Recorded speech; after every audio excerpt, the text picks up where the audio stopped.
And we're coming in hot with another anime review. Today, the summons are tasked with sealing spirits that possess objects and pose a threat to society. Known as tsukumogami, these spirits are generally non-violent, and soname normally seal them after a verbal exchange.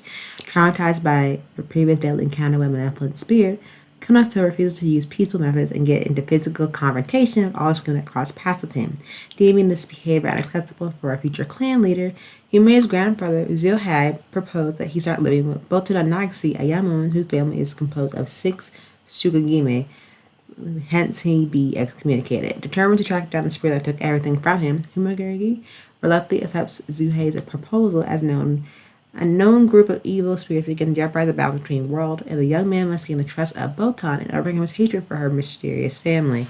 This anime has about 12 episodes, premiered January 10th to March 28th, 2023, based off a manga series. It is action, supernatural, themes are adult Catholic and mythology, demographic is seinen. Each episode is 20 minutes, it's rated PG-13, and it has been confirmed for a second season. Let's get started into the review. What I really like about Malevolent Spirits Mononogatari is that between these two characters, Botan and the lovely young man right here that has everything a vendetta against the spirit that he's supposed to peacefully talk to them instead of going a full-blown warpath against them is interesting because, the more I get more into the manga series as it adapts and change over time, especially with two different characters, because normally purpose we're seeing like the same characters, but now that we got two different characters and from two different backgrounds, it's a good difference in storytelling, especially that both of these main characters have had, especially since the young man has to move into Bota and her lovely family. Her family are these 6 right here, which we'll get more into them later, but they more deem seem as a bodyguard for her,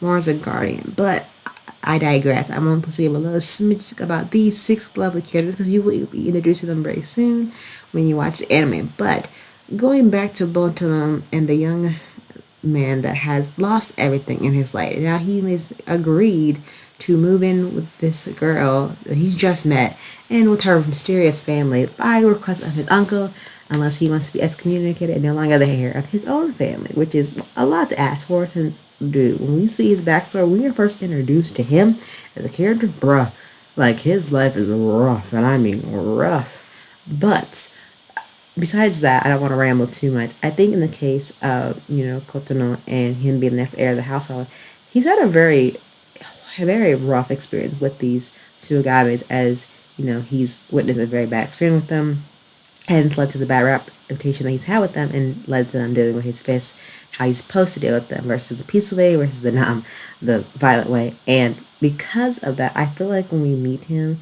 they do give a change at 360. I do like it a lot. Like all these characters will grow on you and you learn more in depth about them, how they're developed over time as you watch the 12 episodes. I will say also between all of them, like give it time. Like the pacing, like it hits you like right off the bat.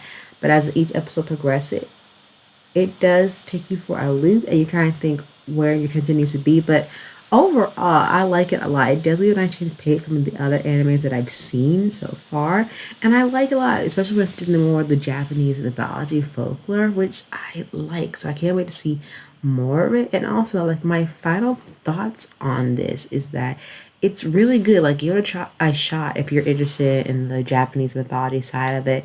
It's really intriguing, especially with the two characters. They do change a lot over the period of time, which definitely give this a go around if you're interested in that. But also, I feel like, the whole spirit element, they do a good job covering that. When normally when they type in any type of aspect of Japanese mythology into a story, it can either be a hit or miss. And this time, with having a lot of paranormal activity and the characters that are involved, it was a great hit, and I can't wait to see how they continue to add that more on to season 2, especially since we still have a lot of some questions unanswered left from this previous season.